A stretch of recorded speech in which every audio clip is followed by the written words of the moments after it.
What's up? My name's Jake Hill. I'm a church videographer and I run a course that helps other churches make better videos. And in this video, I'm going to be showing you how I get the film look in DaVinci Resolve. And you can do pretty much this entire process in the free version of DaVinci Resolve, which is still pretty wild, but I have the studio version, so I'm going to show you a couple extra effects at the end that are only in the studio version that'll really take this to another level. So we're going to get started right away though. So I'm in DaVinci Resolve. I've already grouped all these cool clips that I have. I'm just going to do this in the group post clip so I can make sure that this is looking good across all the clips that I have. And this is shot really well for this film look. I leaned a little on the warmer side on the white balance, and the sun is backlighting a lot of this. So overall, it's just going to look really good once we start getting in here and playing with the color. First of all, this was shot on a Sony a7 IV in S-Log3. So we're going to start right off with a color space transform.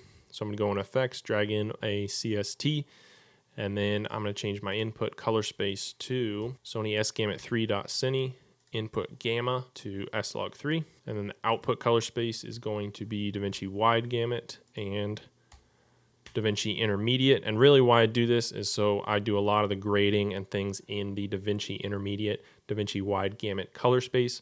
And that just gives us a lot more color to be able to work with. Similar how recording in log is going to give you more dynamic range and more flexibility in post.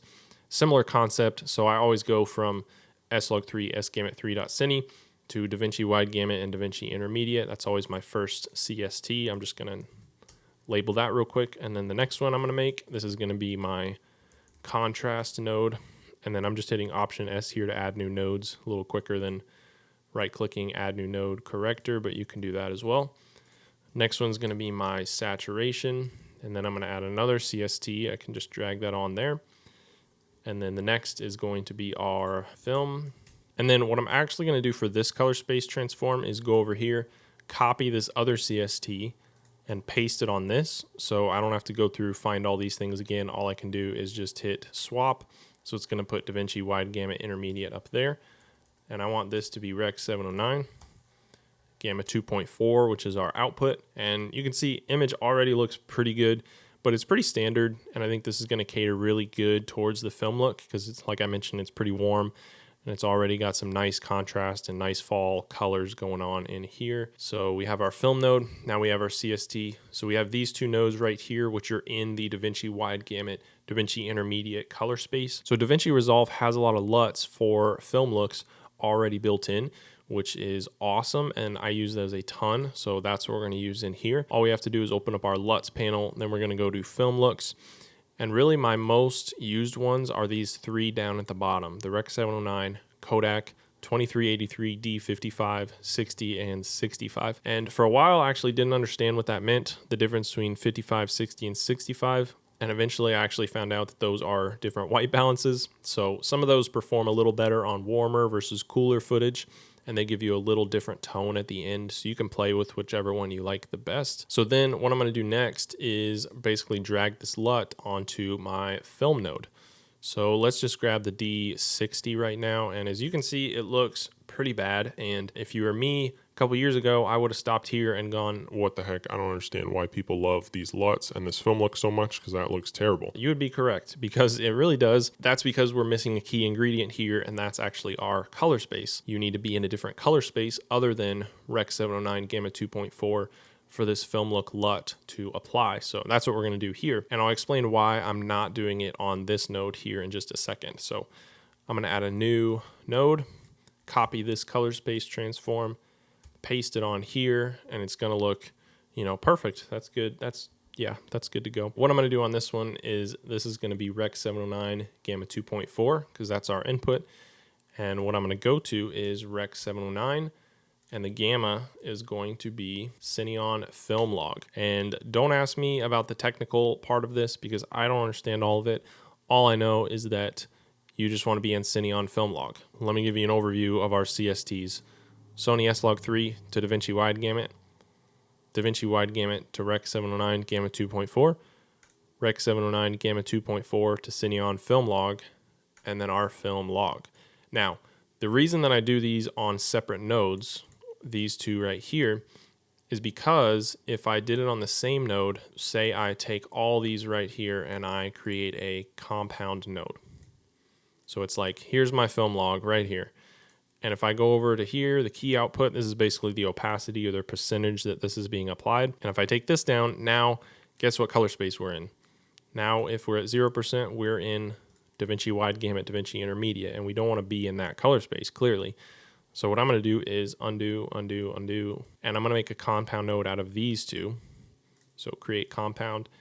And now, whenever I decrease the opacity of this, we're just going to be sitting in Rec 709 Gamma 2.4. I know that's pretty complicated, but at the very base of it, I just want to be able to customize the percentage that this film look is being applied, at least the LUT itself. Now, when I take it all the way down, we just get a Rec 709.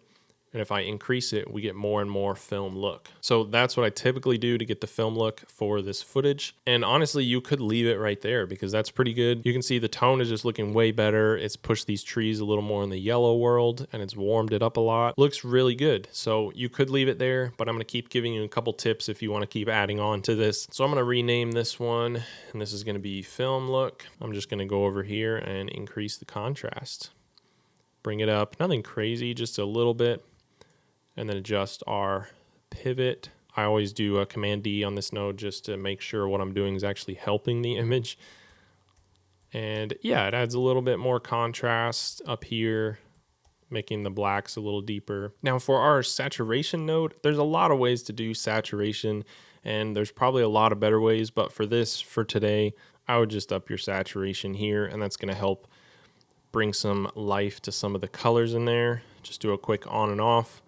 You can tell, especially with the brick, and over here, these greens just pop a little more. So I think that helps a good bit. And this is a really good place to be. I think this looks really good. So if I just kind of drag and select all the nodes that are not Rec 709 and just toggle these on and off, you can see we have a really big difference here. So you could also leave it there. But I'm going to give you just a few other effects that are just going to add to this footage and make it pop a little more in the film look. And I'm going to throw all these after this film node and just kind of throw them all onto the end. So first I'm going to grab Halation, and that comes in pretty intense. You can obviously adjust all these settings to your liking, but I like to just bring it a lot more subtle. So the threshold all the way up is pretty much none. So you kind of want to get a good balance in the threshold, and really what it's going to do is add a little bit of red color fringing, almost chromatic aberration around some of our colors. So if I toggle it on or off, especially around the whites, you can see this kind of emulates the look of film when it's being backlit by something. That right there, somewhere in there, is not too bad. So that's going to give us a pretty cool effect.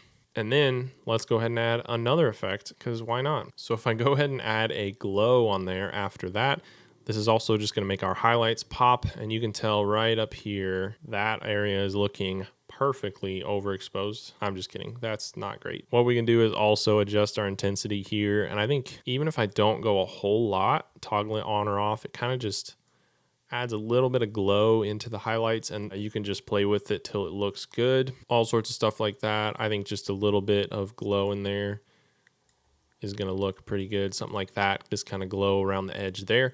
Finally, film look would not be complete without film grain. I'm going to go back to my library, drag on the film grain. There's a lot of these presets. You'll probably be okay with just any of these.